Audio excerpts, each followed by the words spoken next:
Welcome to The Explainer, where we take on complex topics and make them simple. Today, we're diving into one of the biggest, most stressful questions out there in personal finance. How much money do you actually need to retire? Okay, let's just start with this number, $1.26 million. This is the number that you see in headlines, the one that causes a whole lot of anxiety for anyone thinking about retirement. I mean, it feels huge, right? Maybe even impossible. But where does it even come from? Well, it's what a recent study from Northwestern Mutual found when they asked Americans, what's your magic number for a comfortable retirement? And it's the kind of headline that absolutely grabs your attention, and for a lot of us, it sparks a little bit of panic.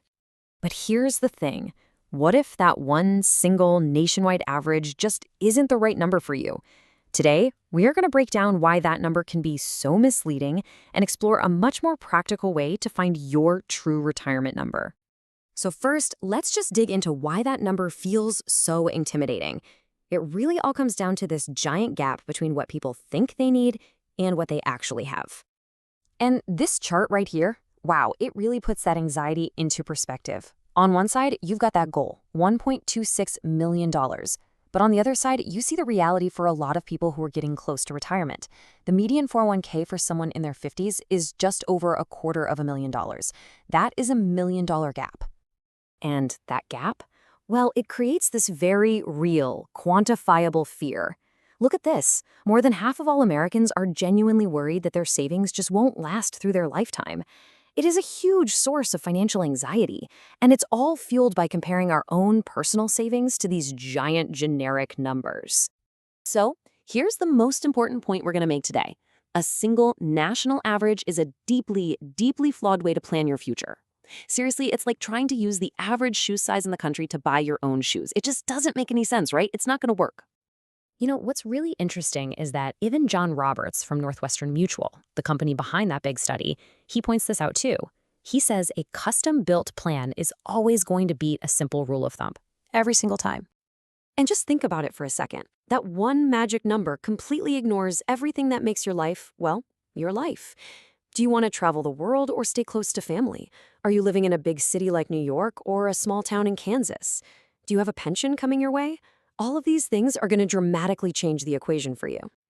Okay, so let's build a better way to find your real retirement number. It all comes down to a simple but really powerful shift in focus from how much you earn to how much you actually spend. This shows the two approaches perfectly. For ages, the old way was to try and replace your entire income, which for most people feels like climbing an impossible mountain of money. But there's a much smarter way, popularized by the FIRE, or Financial Independence Retire Early community. It's to just focus on covering your expenses. The difference is subtle, but believe me, it is incredibly important. Okay, let's make this real. Meet Juan and Mary. They're high earners, making $175,000 a year, but they're also fantastic savers, and they only live on $55,000. Now that old income-based rule, it gives them this terrifying goal of $3.5 million. But the spending rule, based on their actual lifestyle, sets their target at just under $1.4 million. That's less than half the original amount. This one little shift makes retirement feel achievable, not impossible. Now, you might be wondering, where does this 25 times spending rule even come from? Well, it's actually based on a really well-known guideline in finance. It's called the 4% rule, and it basically suggests a safe amount of money you can pull from your portfolio in your first year of retirement. And if you just flip the math on that, because 4% is 1/25th, you'll see that saving 25 times your annual expenses gets you to a point where a 4% withdrawal perfectly covers your costs. Okay, so now that we have a much better target in mind, let's talk about how modern tools can help you plan with confidence. Because a good plan isn't about getting a final grade. It's about having a flexible roadmap that can adapt to all of life's detours. If you've ever played around with an online retirement calculator, you've probably seen a score just like this. A lot of these tools use something called a Monte Carlo simulation, which stress tests your plan against thousands of different market scenarios. But what does that percentage actually mean? As Mike Pavis from the planning platform Bolden explains it, it's not a pass or fail grade. A better way to think about it is as a measure of your plan's resilience. A lower score doesn't mean you're doomed to run out of money. It just means there's a higher chance you might need to make some adjustments along the way. And that right there is the key to modern retirement planning. It's not about being rigid. It's about building in flexibility by knowing the difference between your essential must-spend money and your like-to-spend money. That way, if the market has a really bad year, you know you can cut back on that big vacation or those fancy dinners out without ever touching your core lifestyle.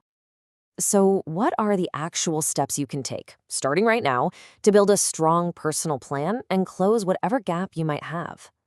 All right, here are 4 concrete actions you can take. Step 1 is the most important. Calculate your real spending number. Track your expenses for a few months, get that annual number, then multiply it by 25. That's your new target. Step 2. If you're 50 or older, you have to take advantage of catch-up contributions. The government literally lets you save an extra $7,500 in your 401k each year. Step 3, if you want to retire before 59 and a half, you need what's called a savings bridge. That's just a fancy term for money in a regular broker's account to live on until you can tap your retirement funds without a penalty. And finally, step 4, and this is the easiest one of all, always, always contribute enough to get your full employer match. It's a guaranteed return on your money. It's free money. So look, the main takeaway here is this. Stop worrying about that big, scary headline number. Take all that energy and redirect it toward building a sustainable strategy that's based on your life, your spending, and your goals. At the end of the day, the goal isn't some magic number. It's a flexible plan that gives you choices and options. By focusing on the things you can actually control, your spending, your savings rate, and your plan's adaptability, you can move from anxiety to confidence. So the real question isn't, do I have enough money? It's, do I have a plan that works for me?